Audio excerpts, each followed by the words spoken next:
Welcome छ साथीहरु तपाईहरुलाई mister and Mrs Napit YouTube च्यानलमा। आजको हाम्रो यो गढीमाईको पार्ट 2 भिडियो रहेको छ। हामी हाम्रो पहिलो पार्टबाट चाहिँ जनकपुरसम्मको यात्रा गरेपछि हामी त्यहाँबाट बिहानपख जलेश्वर मन्दिर महोत्तरी जहाँ रहेको छ त्यहाँ हामी गएर त्यहाँ पूजा पाठ दर्शन गरेर त्यसपछि हामी हाम्रो अगाडि अब गढीमाई मन्दिरको लागि प्रस्थान गर्छौं। हेर्दै हुनुस्, आउनुस् हाम्रो यात्रामा हामीसँगै रमाउनु होला। यो हाम्रो जलेश्वर मन्दिर।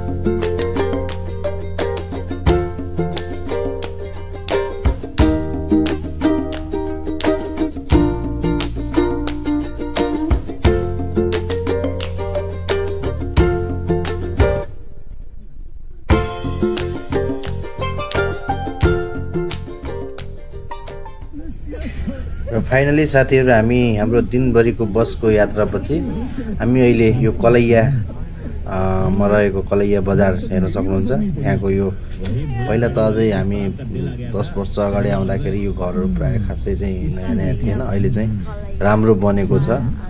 हेर्न सक्नुहुन्छ यो कलैया बजार हाम्रो जुन बारा प्रदेश नम्बर 2 मा रहेको छ। यहाँ हामी पुग्यौं। त्यसपछि यहाँ पुग्दा हामीले साँझ पर्यो। साँझ परेपछि हामीलाई एउटा हाम्रो यहाँ धुजा कम्पनी भन्ने हुनुहुन्थ्यो, उहाँलाई म धेरै धेरै धन्यवाद दिन चाहन्छु। उहाँले हामीलाई यति राम्रोसँग हामीलाई वेलकम ड्रिङ्क जस्तै शरबतले हामीलाई स्वागत गर्नुभयो। हेर्न सक्नुहुन्छ उहाँको मान्छेहरू। उहाँले हामीलाई बिहानको नास्ता, साँझको यो ड्रिङ्क, त्यसपछि त्यहाँ आफूले सक्ने जति इभन वासरुम समेत युज गर्न दिनुभयो। त्यसको लागि धेरै धेरै धन्यवाद छ। उहाँ जस्तो मान्छे भयो भने चाहिँ हाम्रो उसमा चाहिँ अझै पनि धर्म कर्म छ भन्ने लाग्छ है। उहाँलाई म धेरै धेरै धन्यवाद दिन्छु।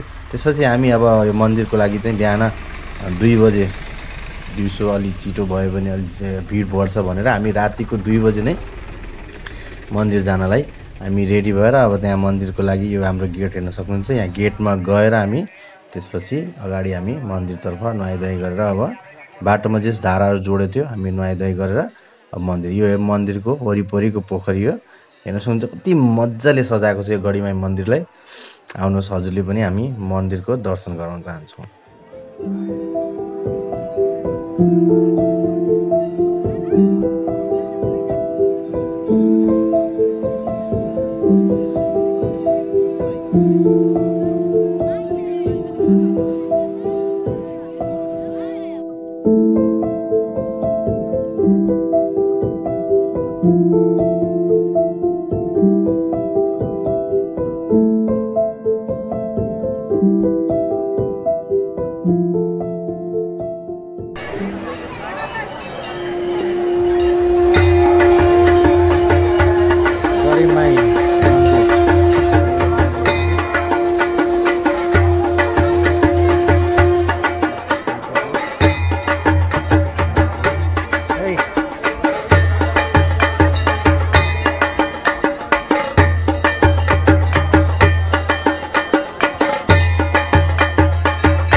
देवघाट जुन हाम्रो नेपालको एकदम पवित्र धार्मिक स्थल, जहाँ हाम्रो कालीगण्डकी नदीको र त्रिशुली नदीको पानी मिसिएर यसलाई चाहिँ देवघाट बनेको हुन्छ। यसलाई अर्को पौराणिक भाषा अनुसार हरिहर क्षेत्र पनि भन्छ, किनभने यो दुईटा नदीको पानी मिक्स भएर यहाँ चाहिँ पवित्र धार्मिक स्थलको रूपमा भएको छ। यहाँ हरेक ठाउँको मान्छेहरू आएर स्नान गरेर आफ्नो मनोकामनाहरू पूरा हुन्छ भन्ने विश्वासका साथ आउने स्नान गर्ने गर्दछन्, जुन चाहिँ हाम्रो हिन्दू धर्मको चाहिँ एकदम पवित्र कार्य पनि भनिन्छ। जस्तै हेर्न सक्नुहुन्छ पहाडी देवघाट भनेर लेखेको छ र यहाँको परिसर चाहिँ ठुलै एरिया छ। यहाँ चाहिँ 3टा जिल्ला नवलपरासी, चितवन र तनहुँ जिल्लाको भनेर चाहिँ बीचको क्षेत्र पर्छ, तीनटै जिल्लाको मिक्स भएको।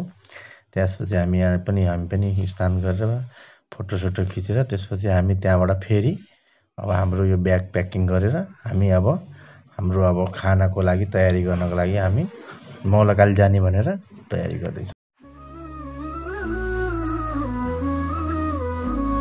कान्हा का जन्मदिन आई है सुना, गोकुल की गलियों में मची है धुनो, माखन चुराए करेंगे रासलीला। आनम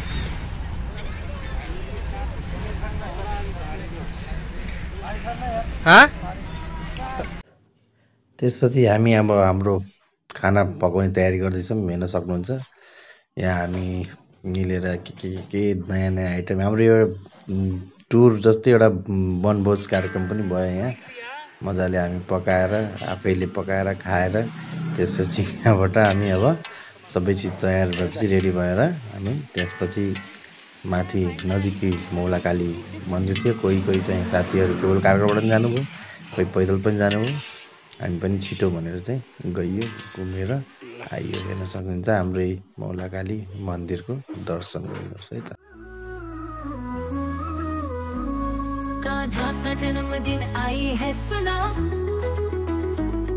गोकुल की गलियों में मची है धुनो, माखन चुराए करेंगे रासलीला। र फाइनली हाम्रो 5 दिनको टुर पनि यस्तै नै सकिएको छ। पार्ट 1 2 मा त्यस्तो केही कमेन्ट छ भने भन्नु होला र हाम्रो उसलाई like. Thank you for watching this video. If you enjoyed it, please hit the like button and the bell notification icon.